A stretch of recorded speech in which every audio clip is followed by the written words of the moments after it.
வணக்கம் அனைவருக்கும் வாழ்க வளமுடன். நான் ஜோதிடர் கவிதா ஓம்குமார்.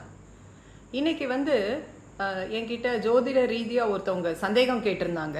அதை சார்ந்த பதிவு தான் இன்னைக்கு பார்க்க இருக்கோம். அவங்க கேட்டிருந்த சந்தேகம் என்னன்னா, அதாவது சில பேருக்கு அந்த ஸ்கின் டிசீஸ்லாம் வருது இல்லையா, தோல் நோய், தோல் சம்மந்தப்பட்ட பிரச்சனைகள்லாம் வருது இல்லையா, அதுக்கு ஜோதிடத்தில் என்ன மாதிரியான காம்பினேஷன் இருந்தால் அப்படி இருக்கும் அப்படிங்கிறத கேட்டிருந்தாங்க.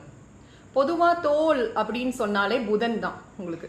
அப்போ இந்த புதன் ஒரு ஜாதகத்தில் கொஞ்சம் கெட்டு போயிருந்ததுன்னா, அதாவது சனி கூடவோ செவ்வாய் கூடவோ சேர்க்கையில் இருந்து இல்லை பார்வையில் இருந்து புதனோடைய நிலைப்பாடு கொஞ்சம் கெட்டுப்போன நிலைப்பாடில் இருந்ததுன்னா அவங்களுக்கு அந்த தோல் சம்மந்தப்பட்ட பிரச்சனைகள் வரதற்கான வாய்ப்பு உண்டு. மற்றும் அது இந்த கேது சாரத்தில் இருக்கிறது, அதெல்லாம் கூட இன்னும் கொஞ்சம் அதிகமான தோல் சம்மந்தப்பட்ட ப்ராப்ளம் வர்றதற்கான வாய்ப்புகளை குறிக்குது அப்படிங்கிறது தான் இதற்கான பதில். இதற்கு அவங்க கேட்டிருந்தது, இதுக்கு ஏதாவது யோகா ரீதியான பிராணாயாமம் இருக்கா இதை சரி பண்ணிக்கிறதுக்கு அப்படின்னு சொல்லி கேட்டாங்க. கண்டிப்பாக இருக்குது. என்ன பிராணாயாமம் பண்ணலாம் அப்படின்னு சொல்லி பார்த்தா, கபாலபதி பிராணாயம், அதாவது நம்ம கழிவுகள்லாம் வெளியில் ஏற்றக்கூடிய வகையில் இருக்கக்கூடிய பிராணாயம் தான் கபாலபதி. கபாலபதிங்கிறது கபத்தை குறைக்கக்கூடிய ஒரு பிராணாயம். அந்த பிராணாயம் தொடர்ந்து பண்ண இந்த தோல் சம்மந்தப்பட்ட விஷயங்கள், தோல் ப்ராப்ளம்லாம் கொஞ்சம் கொஞ்சமாக குறைய ஆரம்பிக்கும் உங்களுக்கு. அது ரெகுலராக அவங்க பண்ணிகிட்டே வரலாம் அப்படின்னு சொல்லி தெரியப்படுத்தினேன்.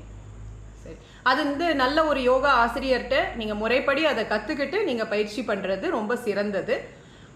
இல்லாட்டினா நிறைய யூடியூப் வீடியோஸ் கபாலபதி சார்ந்து இருக்குது, நீங்கள் அதை சார்ந்து பார்க்கலாம். இல்லை நானே கூடிய விரைவில் அதற்கான பதிவும் போடுறேன் எப்படி பண்ணுறதுங்கிறது. அடுத்தபடியாக அதே மாதிரி அதே தோல் சம்மந்தப்பட்ட பிரச்சனைகள் இருக்கிறவங்க, அதாவது பிராண முத்ரா அப்படிங்கிற இந்த பிராண முத்திரை அவங்க ரெகுலராக செஞ்சுட்டே வர அவங்களுக்கு கொஞ்சம் இந்த ரிலீஃப் கிடைக்க ஆரம்பிக்கும். தோல் கொஞ்சம் நல்லா க்ளோ ஆக ஆரம்பிக்கும். அப்புறம் நல்ல ஒரு விட்டமின், மினரல்ஸ் இதெல்லாம் இருக்கிற மாதிரியான உணவு வகைகள், தண்ணி குடிக்கிறது, இதெல்லாமே அவங்க ரெகுலராக எடுத்துகிட்டே வரணும். புதன்னாலே காய்கறிகள் தான், பச்சை நிறமான காய்கறிகள். அப்போ அந்த காய்கறிகள்லாம் அவங்க நிறைய சாப்பிட அவங்களுக்கு இன்னும் கூட பெனிஃபிஷியலாக இருக்கும்.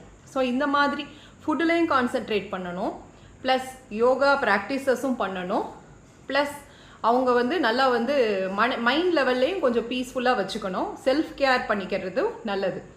ஸோ இந்த மாதிரி ஜாதகத்தில் இப்படி ஒரு காம்பினேஷன் ஏற்கனவே இருக்குது ஒருத்தவங்களுக்கு அப்படின்னா, இயல்பாகவே அவங்களுக்கு அந்த தோல் சம்மந்தப்பட்ட பிரச்சனைகள் வர்றதுக்கான வாய்ப்பு இருக்குது. இது போல் யோகா பயிற்சிகளும் முத்திரைகளும் அவங்க செய்துட்டே வர அதுலேருந்து வெளியில் வர்றதுக்கான வாய்ப்பு